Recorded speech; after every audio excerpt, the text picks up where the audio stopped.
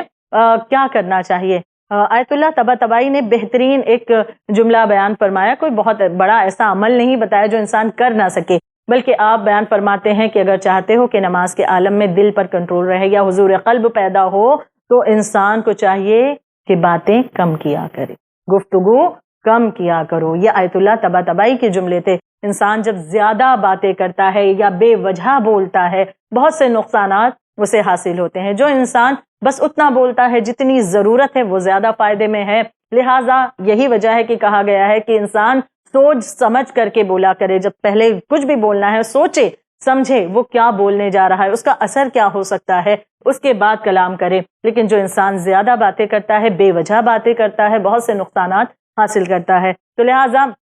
نماز میں اگر حضور قلب حاصل کرنا ہے تو یہاں ایک نسخہ آیت اللہ طباطبائی بیان فرماتے ہیں کہ انسان کو چاہیے کہ وہ گفتگو کم کیا کرے، باتیں کم کیا کرے۔ دوسرا نسخہ بیان فرماتے ہیں کہ اے میرے بیٹے، آخرت کی نجات اس میں ہے۔ دوسرا نسخہ جس کے آخرت میں بھی نجات ہے اور یقیناً اس دنیا میں بھی بہت بڑا فائدہ۔ دوسرا نسخہ، دوسرا راستہ کہ جب دسترخوان پر بیٹھو تو پیٹ کو قابو میں رکھو۔ یقیناً اس کے ہم دیکھیں کہ ہمیں دونوں فائدے ملتے ہیں، یعنی صحت کے اعتبار سے بھی اور روحانی اعتبار سے بھی۔ انسان جب دسترخوان پر بیٹھے اور اگر وہ پیٹ پر کنٹرول نہیں رکھتا، قابو نہیں رکھتا، تو نتیجہ کیا ہوتا ہے؟ بہت زیادہ اگر کھا لے تو بدہضمی کا شکار ہوتا ہے، بدہضمی کے ذریعے سے بہت سی بیماریوں کا شکار ہوتا ہے۔ اور اس کے برعکس اگر انسان کم کھاتا ہے تو اس کا فائدہ اسے ملتا ہے۔ کم سے مراد یہ ہے کہ انسان بس کچھ بھوک ہلکی باقی رہ جائے وہیں پر ہاتھ کو روک دے، کیونکہ کچھ جگہ کھانے کے لیے ہے، کچھ جگہ سانس لینے کے لیے، کچھ جگہ پانی کے لیے ہے، تو لہٰذا ایسا نہ ہو جائے کہ تمام کی جگہ انسان فقط کھانے کو دے دے، اس کے بہت سے نقصانات ہوتے ہیں۔ اور پھر یہ تو ہماری صحت کے اعتبار سے، ساتھ میں ہم یہ بھی دیکھتے ہیں جب انسان زیادہ کھا لیتا ہے تو وہ اللہ کی عبادت سے بھی غافل ہونے لگتا ہے، وہ سستی اس کے اندر پیدا ہونے لگتی ہے کہ وہ عبادت سے بھی ذرا تاخیر کرنا شروع کرتا ہے۔ تیسری چیز آپ بیان فرماتے ہیں حکیم لقمان کہ کسی کے گھر جاؤ تو آنکھ کو قابو میں رکھو۔ اگر کوئی انسان کسی کے گھر جاتا ہے اور وہ اس کا گھر، جس کے گھر بھی یہ پہنچا ہے انسان، اگر اس کا گھر بہت ہی بہترین ہے، اس کے گھر سے زیادہ اچھا ہے، اس کے گھر سے زیادہ وہاں پر چیزیں اچھی اچھی موجود ہیں، تو اگر وہ اپنی نگاہوں کو کنٹرول نہ رکھے، اپنی آنکھوں پر قابو نہیں رکھے گا، تو اب نگاہوں کو دوڑائے گا اور دیکھے گا ارے یہ چیزیں بھی اس کے گھر میں موجود ہیں، یہ چیزیں بھی اس کے گھر میں موجود ہیں، ہائے ہمارے گھر میں تو یہ چیزیں موجود نہیں ہیں۔ اب اس کا نتیجہ یہ ہوگا کہ یا تو حسد میں مبتلا ہوگا کہ اسے کیوں اللہ نے دیا، ہمیں کیوں نہ دیا، حسد میں مبتلا ہوگا، اس سے حسد کرنا شروع کرے گا، یا اس طرح کی چیزیں کہ جو اسے خود بھی پریشان کریں گی، گھر آئے گا اور سوچ میں رہے گا کہ کاش وہ چیزیں ہمیں مل جاتی، کیوں اللہ نے ہمیں نہ دی۔ حسد تو ہو رہا ہے، ساتھ میں حسرتیں بڑھتی چلی جا رہی جو اسے بے قرار کر دیا کرتی ہیں۔ ایک مسئلہ یہ آئے گا۔ دوسرا، اگر وہ آنکھ پر کنٹرول نہیں کرتا ہے اور کسی کے گھر پر گیا، وہ انسان اس سے ذرا کم ہے، یعنی اس کا گھر معمولی سا ہے، چھوٹا ہے، گھر میں زیادہ چیزیں آرام و آسائش کی موجود نہیں ہیں، اب ان چیزوں کو اگر دیکھ کر کے، وہ چیزیں اگر دیکھنے کے بعد میں وسوسہ شیطانی اس پر حاوی ہوتا ہے، آنکھ پر اس نے کنٹرول نہیں کیا، تو بعض دفعہ ہو سکتا ہے کہ وہ لوگوں کے درمیان آ کر اس کی غیبت کرنا شروع کرے کہ وہ انسان، اس کے گھر تو ہم گئے تھے لیکن اس کے گھر میں تو آرام و آسائش کی یہ چیزیں موجود ہی نہیں ہیں، وہ انسان بھلا کیا فلاں کی برابری کر سکے گا، بڑی مشکلوں کے دن گزر رہے ہیں، بہت ہی زیادہ ان کے ہاں تو غربت ہے۔ یعنی اگر انسان کسی کی ہیلپ کرنے کے لیے کہ بھائی فلاں انسان پریشان، ہم نے دیکھا اس کا گھر کا عالم ایسا تھا، لہٰذا لوگوں کو یا کچھ ایک چند لوگوں کو کہ جس کے ذریعے اس کی ہیلپ ہو جائے وہ بتاتا ہے، یہ ایک الگ معاملہ ہے، لیکن اس بنا پر کہ اسے لوگ جو ہے غلط سمجھیں یا وہ ذلیل و رسوا ہو جائے لوگوں کے درمیان، اور اس غرض سے اگر وہ بتا رہا ہے تو یہ فعل کہ جو غیبت میں آئے گا یہ ایک گناہ کی طرف اسے لے جائے گا۔ لہٰذا حکیم لقمان بیان فرماتے ہیں کہ آسان سا ایک راستہ ہی کیوں نہ نکالا جائے کہ ہم شیطان کو موقع ہی کیوں دیں، جب ہم کسی کے گھر جائیں اپنی آنکھوں پر کنٹرول رکھیں، تاکہ اس طرح سے نہ حسد اور نہ ہی غیبت، دونوں برائیوں کی طرف ہمارے قدم نہ بڑھ سکیں۔ چوتھی چیز بیان فرماتے ہیں کہ جب کسی مجمع میں جاؤ تو زبان پر کنٹرول رکھو، کہ جب کوئی مجمع ہے، وہاں ہماری شرکت ہو رہی ہے، ہم جا رہے ہیں، وہاں کا بھی ایک سلیقہ، ایک ادب بتایا گیا ہے، جس میں ایک بہترین ادب ہے کہ انسان زبان پر کنٹرول رکھے، یعنی کہ کسی مجمع میں جانے کے بعد انسان بے وجہ اگر بول رہا ہے، بہت سی باتیں اس کے ذریعے سے ایسی بھی ہو سکتی ہیں جس کی ضرورت بھی نہ ہو، یا پھر فتنہ وہاں پر برپا کر سکتی ہے انسان کی وہ زبان یا اس کی باتیں، لہٰذا بہتر ہے کہ انسان مجمع میں اگر کوئی تبلیغی بات ہے، کوئی دینی بات ہے، اس کے علاوہ اگر یعنی یہ چیزیں اگر ہیں تو بہت اچھی، لیکن اگر ان چیزوں کے علاوہ وہ دیگر باتیں فتنے فساد والی وہاں پر کر رہا ہے، جس کے ذریعے حالات اور بدترین ہو سکتے ہیں، اور اس کا سارا جو گناہ ہے اس انسان کے سر پر آئے گا، کیونکہ آغاز اس نے اپنی اس زبان سے کیا، اپنے کلام سے کیا، اپنی گفتگو سے کیا، تو لہٰذا کسی مجمع میں جائے تو زبان پر کنٹرول رکھے۔ اور پانچویں چیز اور بہت زیادہ اہمیت کی حامل یہ چیز ہے کہ لقمان اپنے بیٹے کو یہ 5 نصیحتیں 4 انبیاء کی خدمت کر کے جو انہوں نے حاصل کی اسے بیان کرتے ہوئے فرماتے ہیں، یہ 5ویں چیز کچھ اور نہیں بلکہ یہ ہے کہ اللہ کو اور موت کو ہمیشہ یاد رکھو۔ اللہ کو اور موت کو ہمیشہ اگر انسان یاد رکھے تو وہ کبھی بھی گناہ کی طرف نہیں بڑھتا، بلکہ جب خدا یاد آتا ہے، بلکہ جب موت نگاہوں میں واضح رہتی ہے انسان کے، ہمیشہ اس کی یاد تازہ رہتی ہے کہ ایک دن ہمیں مر جانا ہے، تو اس کی تیاریاں اسی اعتبار سے ہوتی ہیں۔ پھر وہ اپنے آپ کو آمادہ کرتا ہے، کس لیے؟ اسلام کے صحیح راستے، جو بتایا ہوا راستہ ہے دین اسلام کا، اس راستے پر چلنے کے لیے وہ اپنے آپ کو آمادہ کرتا ہے۔ جب خدا یاد رہتا ہے، جب موت یاد رہتی ہے انسان کو۔ اس کی ایک مثال واقعے کی شکل میں پیش کرنا چاہوں گی کہ وہ واقعہ کہ جو ایک ایسے انسان کا ہے کہ جو کوئی معصوم نہیں ہے، کسی امام کا واقعہ نہیں ہے، بلکہ ایک عام سا انسان، ایسا انسان جو میوزک کا بڑا شوقین تھا، جو برسوں ستار گٹار بجانا اسے بہت زیادہ پسند تھا۔ اس انسان کی زندگی کا واقعہ کہ اگر اسے خدا جب یاد آیا، جب اسے موت یاد آئی، جب اس کی فکر اس کے ذہن میں تازہ ہوتی ہے، تو کس طرح اس کی زندگی میں ایک بڑی تبدیلی آتی ہے، اور وہ تبدیلی اس مقام پر لے جاتی ہے کہ واقعاً ہم حیران ہو جائیں یہ واقعہ سن کر کے کہ ایک ایسا انسان جو اس طرح سے ایسے گناہ کو پسند کرتا تھا، ایک عام سی سادہ اس کی زندگی تھی، اور اس کے بعد اتنا بڑا مقام اسے کیسے حاصل ہو گیا؟ یقیناً اس بنا پر کہ خدا کے لیے اور موت کے لیے اس کی یاد جو تھی وہ تازہ ہو گئی، اس کے ذہن میں یہ بات تازہ ہو گئی کہ واقعاً خدا ہے اور اس کے لیے ہمیں کام کرنا ہے، واقعاً موت ہے کہ جس کے بعد ہمارے اعمال کا سوال کیا جانا ہے۔ اور یہ واقعہ اس شخصیت کا ہے جن کا نام تاریخ میں ملتا ہے آیت اللہ جہانگیر خان قشقائی۔ آیت اللہ جہانگیر خان قشقائی یہ ایک بہت بلند پائے کے عالم دین تھے، اور ان کی عظمت کا اس بات سے ہم اندازہ لگائیں کہ آیت اللہ بروجردی، مرزا حسین نائینی، شیخ نقودکی اصفہانی، یہ تمام ان کے شاگرد تھے۔ یعنی آیت اللہ بروجردی کو بھی ہم جانتے ہیں کتنی عظیم شخصیت ہیں، وہ خود ان کے آیت اللہ جہانگیر خان قشقائی کے شاگرد رہے ہیں، یعنی یہ استاد تھے ان کے۔ تو یہ کیسی شخصیت کہ 40 سال کی عمر تک کے گٹار بجاتے تھے، ستار بجاتے تھے، یعنی بڑا انٹرسٹنگ واقعہ۔ واقعاً ہم سوچیں کہ وہ انسان جو کہتے ہیں کہ ہم تو بڑے گنہگار ہیں، ارے اب کہاں ہم اس طرف آ سکتے ہیں، اگر انہیں کہا جائے کہ علمی نشست میں آیا کریں، کلاسز ہوتی ہیں اٹینڈ کیا کریں تاکہ علم میں آپ کے اضافہ ہو، تو بعض دفعہ لوگ کہتے ہیں کہ نہیں اب اتنی عمر ہو گئی، 30-35 سال کے ہو گئے، 40 سال کے ہو گئے، 50 کے ہو گئے، اب کہاں وہاں پر آنا، اب تو بڑے دنیاوی کاموں میں ملوث ہو گئے ہیں۔ یا بعض دفعہ کسی گناہ سے اگر کسی کو روکا جاتا ہے تو وہ انسان یہ کہہ دیتا ہے کہ بھائی اب یہ گناہ اتنے سالوں سے تو کر رہے ہیں، اب کیا ہے کہ کس طرح سے ہم اس سے باہر نکل سکتے ہیں۔ تو یہ واقعہ ان تمام سوال کا بھی جواب ہمیں دیتا ہے۔ آیت اللہ جہانگیر خان قشقائی یہ ایک جس قبیلے میں رہتے ہیں وہاں پر معمول تھا کہ زمینداری وغیرہ تھی، اور بھیڑ بکریاں بہت تھیں، اور بھیڑ بکریاں وغیرہ چراتے تھے، اور گٹار ان کے پاس تھا، ستار تھا، کہ جو بہت شوق رکھتے تھے یہ میوزک کا، اور 40 سال کی عمر تک کی زندگی ان کی ایسی ہی چلی۔ ایک روز کا معاملہ ہے، جو گٹار یہ بجایا کرتے تھے، ستار بجانے کے شوقین تھے، بھیڑ بکریاں چرانے جاتے، وہاں بھی گٹار لے کر جاتے ہیں، بکریاں چر رہی ہیں، یہ ستار بجایا کرتے تھے۔ لیکن اب ایک دن کا معاملہ یہ ہوا کہ دیکھیں کس طرح سے حالات پلٹ سکتے ہیں۔ اس طرح کی کچھ نشانیاں بعض دفعہ انسانوں کی زندگی میں آتی ہیں، ہم ان نشانیوں کو سمجھنے کی کوشش کریں کہ یہ اللہ کی طرف سے کوئی ہمیں ایک بتایا تو نہیں جا رہا ہے کہ اس سچویشن سے آپ کو نکلنا ہے۔ ایسی نشانیاں ہماری زندگی میں بھی بعض دفعہ ظاہر ہوتی ہیں۔ اور یہ گٹار بجا رہے تھے، بیٹھے ہوئے ہیں کہ اچانک ان کے گٹار کا تار ٹوٹ جاتا ہے۔ جب تار گٹار کا ان کے ٹوٹ گیا تو اس کے بعد یہ ذرا پریشان ہوئے، بہرحال سوچا کہ ٹھیک ہے اسے بنوا لوں گا، اسے درست کرا لوں گا۔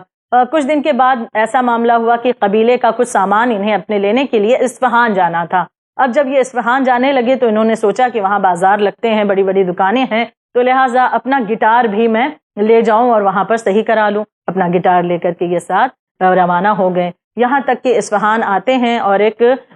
ضعیف شخص تھا، اس کی دکان پر گئے، جو بھی سامان وغیرہ لینا تھا لیا، اور پھر اس سے پوچھا کہ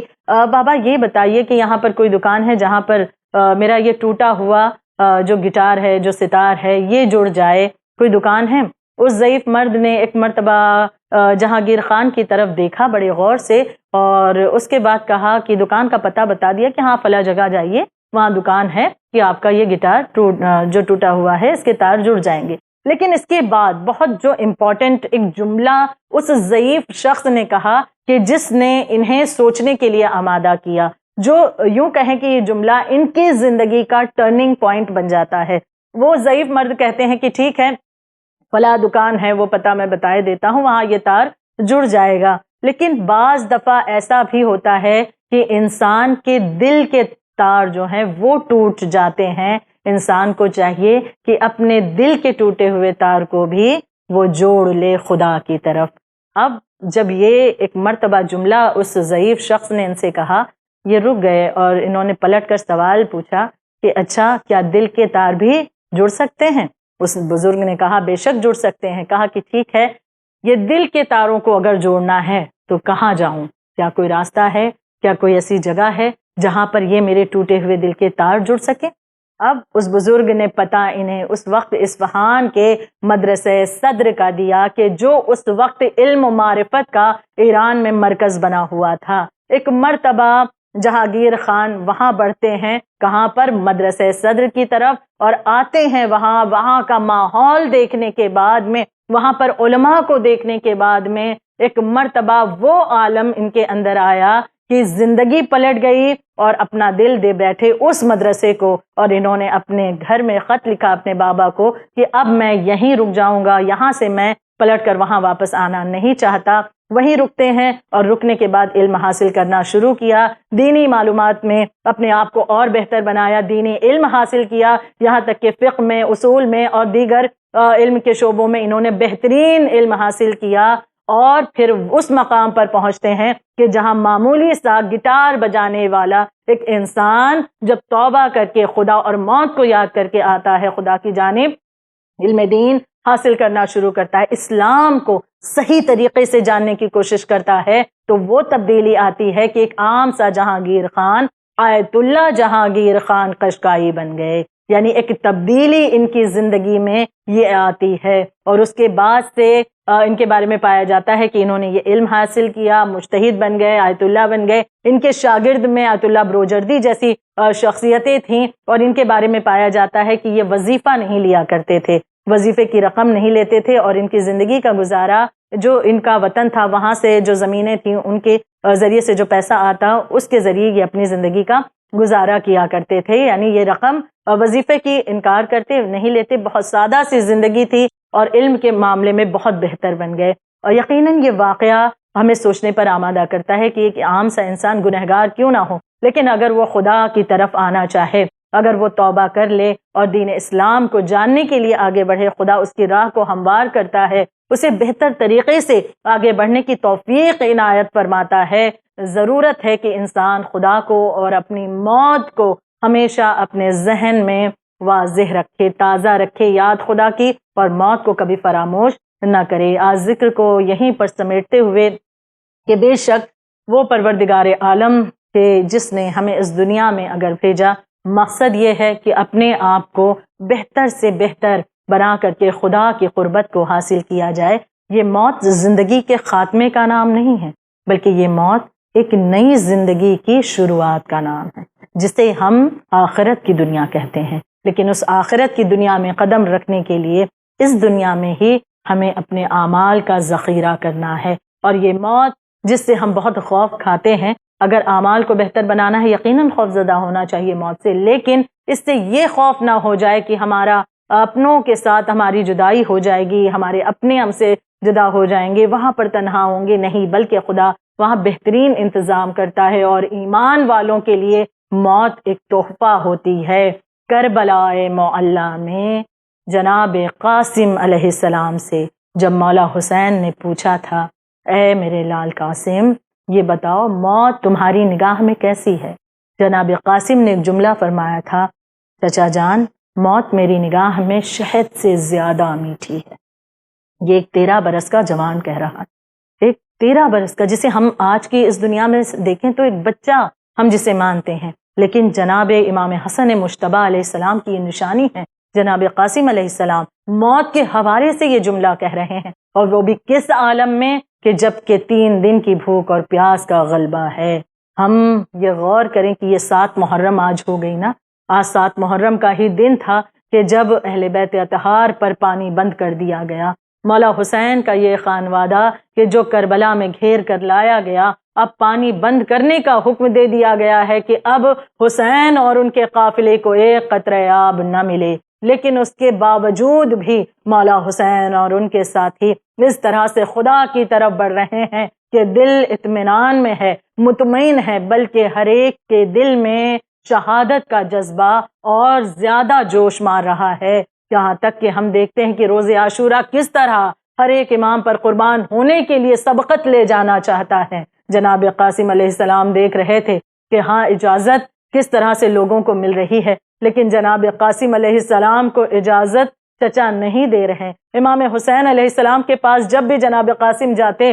امام حسین فرماتے کہ اے میرے قاسم، میں تمہیں مرنے کی اجازت کس طرح سے دے دوں؟ تم میرے بھائی حسن مجتبیٰ کی نشانی ہو، اے لال، جب تمہارے چہرے پر نگاہ پڑتی ہے اپنے بھائی کی یاد تازہ ہو جاتی ہے۔ جناب قاسم کو مولا حسین اجازت نہیں دیتے۔ ایک مرتبہ جناب قاسم خیمے کے پیچھے آ کر بیٹھ گئے، آپ نے رونا شروع کیا۔ جب ماں نے یہ منظر دیکھا، بی بی ام فروا نے منظر دیکھا، تڑپ اٹھی۔ ماؤں کے سامنے اگر اولاد رو دے، یہ ماں کا دل جانتا ہے وہ کس طرح سے تڑپ اٹھتی ہے، لیکن ایک ماں جو بیوہ ہو اور اس کی اولاد اگر اس کی نگاہوں کے سامنے اس طرح سے روئے، اس ماں کا دل بے قرار ہو اٹھتا ہے۔ ایک مرتبہ بی بی ام فروا آگے بڑھی، جناب قاسم کو گلے سے لگایا، ہے میرے لال، رونے کا سبب کیا ہے؟ ایک مرتبہ فرماتے ہیں کہ اماں، مجھے چچا مرنے کی اجازت نہیں دیتے، یہ بڑی مصیبت ہے کہ وقت کا امام اس وقت تنہا ہے اور میں ان کی کیا مدد کے لیے نہ جاؤں؟ میں اپنی جان کو بھی چچا پر قربان کرنا چاہتا ہوں، چچا اجازت نہیں دیتے۔